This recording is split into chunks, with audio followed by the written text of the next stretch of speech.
नमस्कार। आज मैं बात करने वाला हूं हमारी स्वास्थ्य सुविधाओं के ऊपर।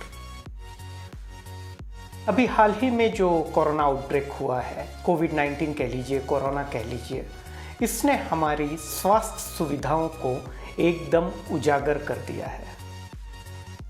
ये किसी एक्सरे की तरह इसने काम किया और जो भी हमारी स्वास्थ्य सुविधाएं हैं उन सबको जिस तरीके से वो हैं वो सबके सामने उसकी कमियों को उजागर किया है। एक तरफ तो जहां हमारे स्वास्थ्यकर्मी बेहतरीन काम कर रहे हैं, बहुत उम्दा तरीके से इस महामारी से निपटने के लिए, इस महामारी को रोकने के लिए, उसकी रोकथाम करने के लिए पूरी जी जान से लगे हुए हैं, वहीं पर यह देखना भी जरूरी है कि हमने अपने सकल घरेलू उत्पाद जीडीपी के कितने परसेंट हम लोगों ने अपनी स्वास्थ्य सुविधाएं या हेल्थ केयर में इन्वेस्ट किया है। आपको जानकर हैरानी होगी कि भारत उन देशों में से एक है जहां पर स्वास्थ्य सुविधाओं में हमने टोटल जीडीपी के कुल 10% से भी कम हम लोगों ने अपनी पब्लिक हेल्थ केयर सिस्टम में, हमारी सार्वजनिक सुविधाओं में, सार्वजनिक स्वास्थ्य सुविधाओं में इन्वेस्ट किया है। अब ये वाकई चौंकाने वाली, हैरान करने वाली और साथ ही साथ अफसोस करने वाली बात है।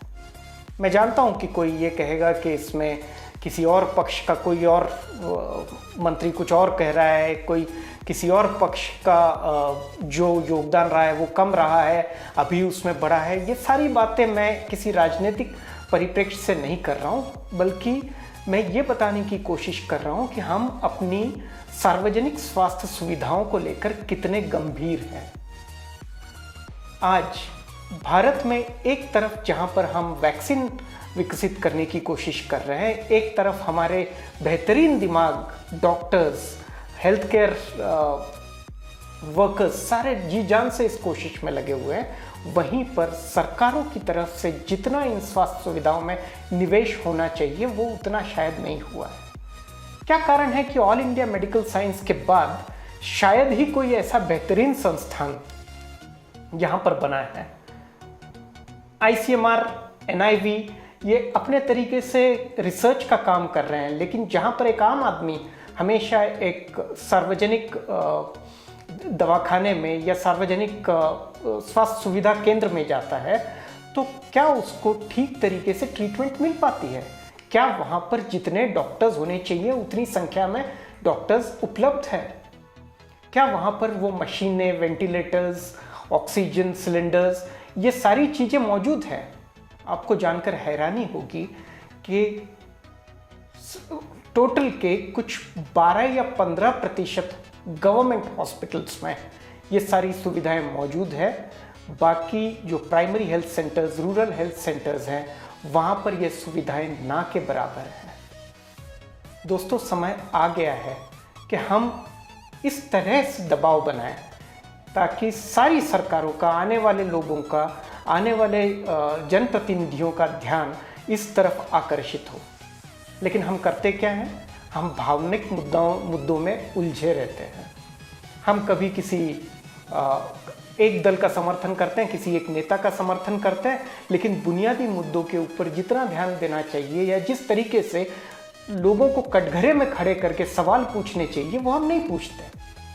और यहीं पर इन क्षेत्रों में काम करने से जहाँ पर वोट नहीं मिलते हैं, हमारे राजनेता उस तरफ बिल्कुल भी ध्यान नहीं देते, चाहे वो किसी भी पार्टी के, किसी भी दल के हों। और ये एक वाकई में सचेत करने वाली बात है। जहाँ दुनिया के आबादी के 1/5 हिस्सा हमारे देश में रहता है, 138 करोड़ का देश है, वहाँ पर बुनियादी स्वास्थ्य सुविधाएं, public health centres, government health infrastructure और आसान तरीके से जो इलाज मिलने चाहिए वो नहीं मिल पा रहे हैं। उसका कारण है कि हमने कभी स्वास्थ्य और शिक्षा की तरफ ध्यान ही नहीं दिया। दूसरी चीज़, क्या हमने स्वास्थ्य संबंधी जानकारी हमारे शिक्षा में, हमारे एजुकेशन सिस्टम में उस तरीके से दी है जहाँ पर इमरजेंसी सर्विस हो, जहाँ पर इमरजेंसी रिस्पॉन्सेज हो, उसका ठीक तरीके से स्कूल के लेवल से हम लोगों ने यहाँ पर प्रशिक्षण दिया है क्या? हमने ट्रेनिंग दी है क्या? जिसका सीधा सीधा जवाब है कि हमने इस जागरूकता को बढ़ाने के लिए आज तक कोई प्रयत्न नहीं किया।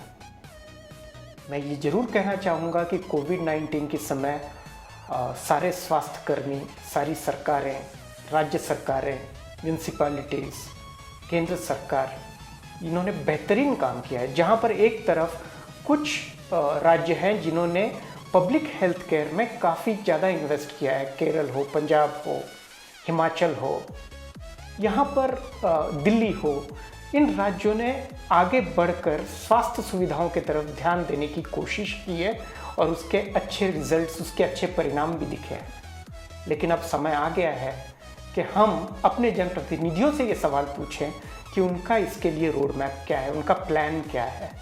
क्या हम लोग rural health care, public health care और पब्लिक हॉस्पिटल्स, गवर्नमेंट हॉस्पिटल्स, इनका इंफ्रास्ट्रक्चर, इनमें स्वास्थ्य सुविधाएं बढ़ाने के लिए क्या हम बजट को उस तरीके से आगे लेकर जाएंगे?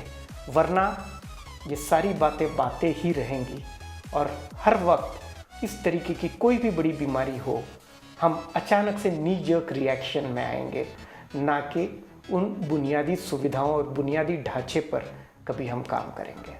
बहुत बहुत धन्यवाद।